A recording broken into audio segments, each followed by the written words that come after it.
everyone, and welcome back to May Mission Madness, the series where we cover all the Mission Impossible movies.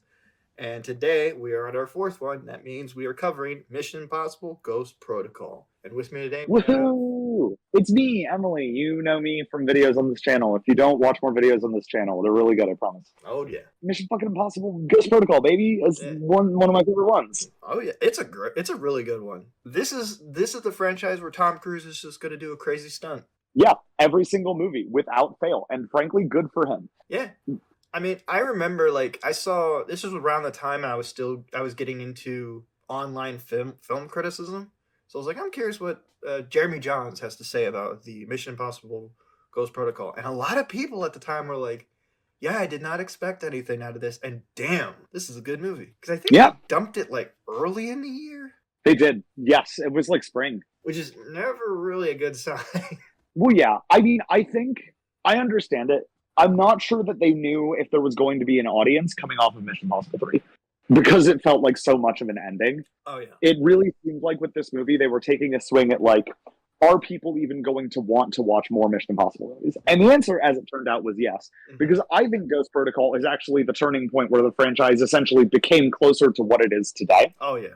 And it's awesome. What this movie does really well, in my opinion, it's kind of interesting to see IMF without Ethan for a bit, because at the start of this movie it's like Benji, new girl, and her lover on a mission, and her lover dies, and so basically what they're saying is without Ethan Hunt, IMF is kind of yeah.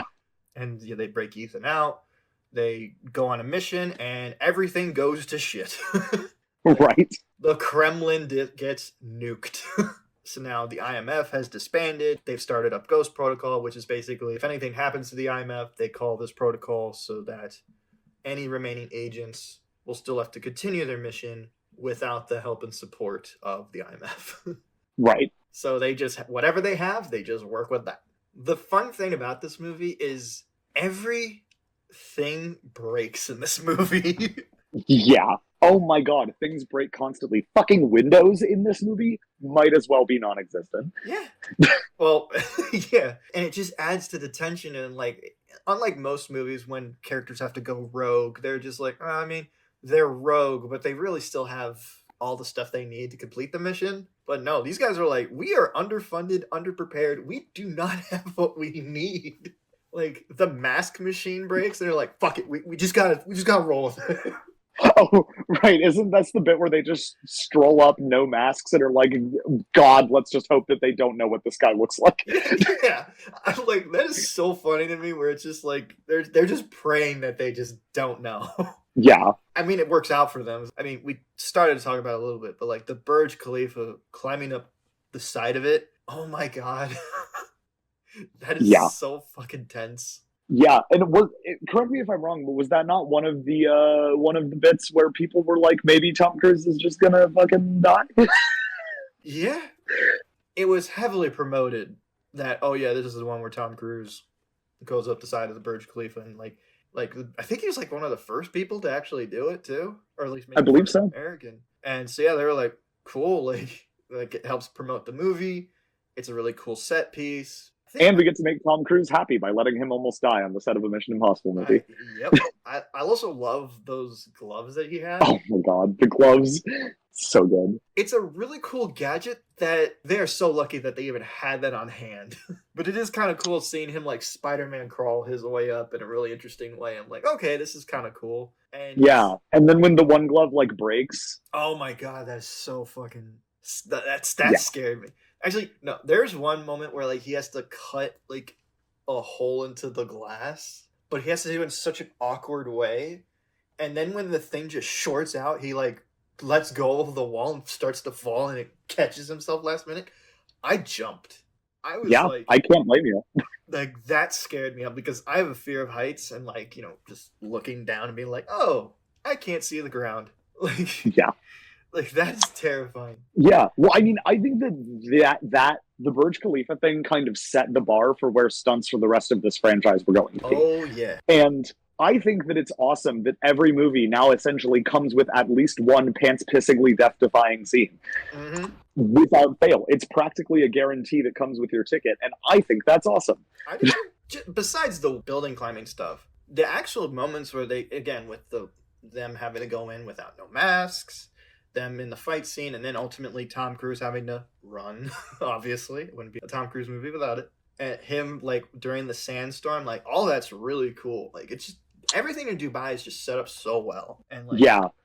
That sandstorm chase like stands out to me so vividly for some reason. It's so cool. it is because like it's playing with the environment in a really fun way that like helps to hinder the characters. Because at this point, I can imagine Ethan catching up to a car. Yeah. Adding this little bit of tension with the sandstorm, and like I love how they naturally made it so that he has goggles in his pocket. Yeah. Because in a lot of movies, they're just like, yeah, fuck it. He just finds goggles. But no, they're like, no, he had him on the side of the building when he was climbing up. He forgot it was in his pocket. And then when ultimately the sandstorm came around, he pulled him out. I'm like, perfect. Makes a lot of sense. It's naturally into the story. It's really well done. I do like that this movie has that kind of continuity. Mm-hmm. It feels very good. Mm-hmm. Especially when like you know that the team has very limited resources. You start to like figure out, okay, they have this, they have this, they have this. Let's see if they can make it work. And it makes the team feel a lot scrappier in a way that I don't necessarily feel like they were in previous movies, which I really like. Speaking of the team too, this is where you start to really see like them start to form a consistent team. I mean, Benji, Simon Pegg this is the first one where he's like really a character in it. Yeah. And he's like, okay, this is my first time out in the field. Let's see how it goes. I forgot the name of the lady, but she's all right. She's not as like bad as like Tandy Newton's character, or at least treated that way. But it definitely comes across as like we need a female on the team. Yeah, it's a consistent issue with these movies, and I think it comes from the fact that there's a little bit of that obvious Bond inspiration that every spy movie has in its DNA, and it's unfortunate, but it kind of comes with the territory. Because going forward, I think they definitely correct this issue. But I agree. I think this is just like the last remnant of like those previous movies. Well, actually, I should just say two. But yeah, just to round out the team, you have Jeremy Renner in there as well, who yes, I actually really like his character as Brandt. I like the idea of like this guy who's just at first he's just the pencil pusher, and he's just like, I'm just the analyst, dude. I'm not supposed to be here. And then when you get to know his character more, you're like, okay, I can see why he's on this team. Yeah. I think my favorite moment is like towards the end of the movie when he has to do the Tom Cruise like death-defying stunt shit in that one fan room, and he has to like be hovered by that magnet like wheelie thing. Oh yeah, he has the magnet suit. Yeah, I love that they address like, oh yeah, Ethan is special because he just has no fear for this stuff, or he's just he's just like, I have to get it done. There's no other way this is gonna get done. I have to do it this way. Whereas Brandt is just kind of like, hold on, give me a minute. I gotta like warm up. Like, whew, I don't know if I can do this. Yeah, I kind of love that one of Ethan's like metafictional superpowers is just being played by Tom Cruise, and because his actor is willing to do anything, he can like do any stunt. Exactly. I mean, at this point, Ethan Hunt, Tom Cruise, same person. That's not even necessary. I mean, yes, that's not even necessarily what I'm saying, though. All I'm saying is that, like, you know, Jeremy Renner's character can't do it because I'm sure Jeremy Renner could not just go out there and do that without like having to warm up. Yeah. Whereas Tom Cruise, I am certain, just does shit like that. Mm-hmm. It's kind of like with Arnold in the Terminator. Half the cool part of the Terminator is that it's just played by Arnold. So you're just like, oh yeah, he's a big guy, so that makes sense why he has a metal skeleton. You know what I mean? Exactly. I think I know. Yeah, I think that's what I see what you're getting at there. This film, in the tradition of like a unique director for each film, this is one's directed by Brad Bird, who is known for animation. Like it's true. He did The Incredibles, Ratatouille, The Iron Giant, other films that I can't think of at the moment.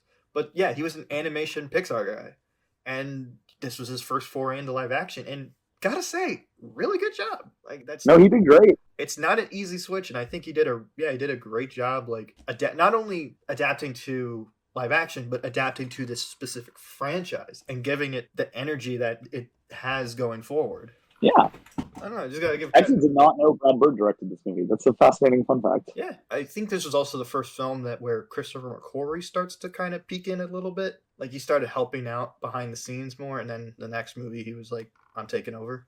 Gotcha. Okay, that makes sense. But yeah, no, like gotta give shout outs to Brad Bird in this film, and I think he did one other live action film, and now he's back in animation. Correct. Yeah, I think he did like Tomorrowland or something. I don't know.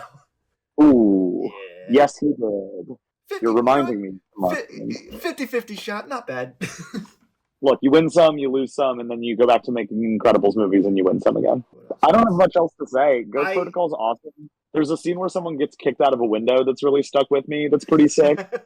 Yeah, that scene is also retroactively funny for me as well because that woman is played by Lea Seydoux, who Oh, yes. is not only is she in Dune as of recent, she's also in the Daniel Craig James Bond movies as his lover slash baby mama.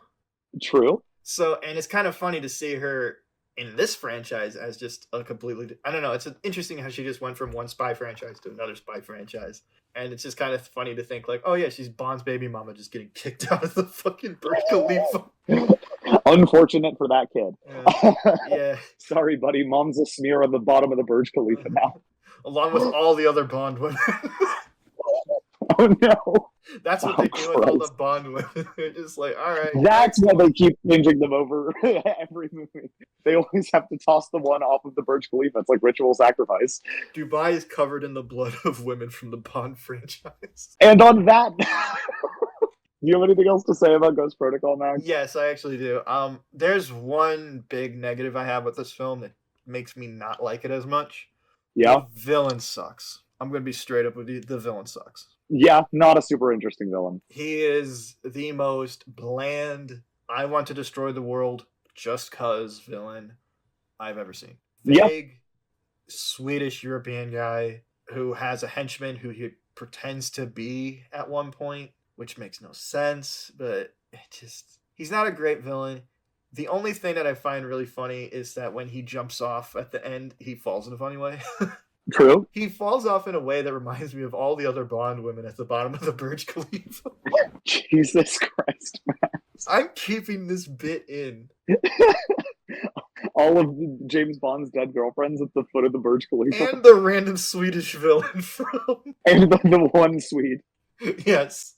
I love that you're so focused on him being Swedish. Like, if he was fucking German, would that be better?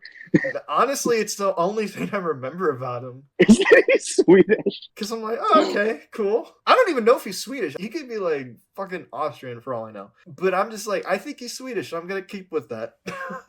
God. I don't know, like, there's nothing else really interesting about this villain other than, like, he's in a really good movie and he's the weakest part. I mean, look. I'm not a person who comes to these kinds of movies for their gripping plots, so I'm willing to forgive it, but it is definitely a problem with the film.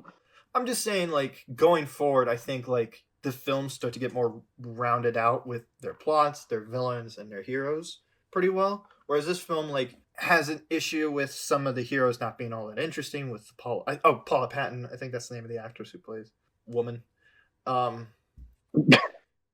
My favorite character, Woman.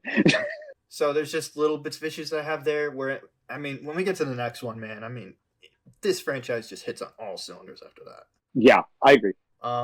Yeah. I've really got nothing else to say then. Yeah, just maybe other than, like, I like how they handle Michelle Monaghan's character. She knows that Ethan is still out there doing this thing and that they split amicably.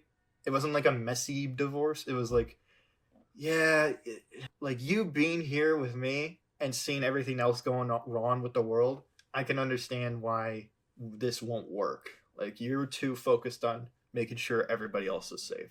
Right. Which is, I mean, a good way to handle that plot element, I think.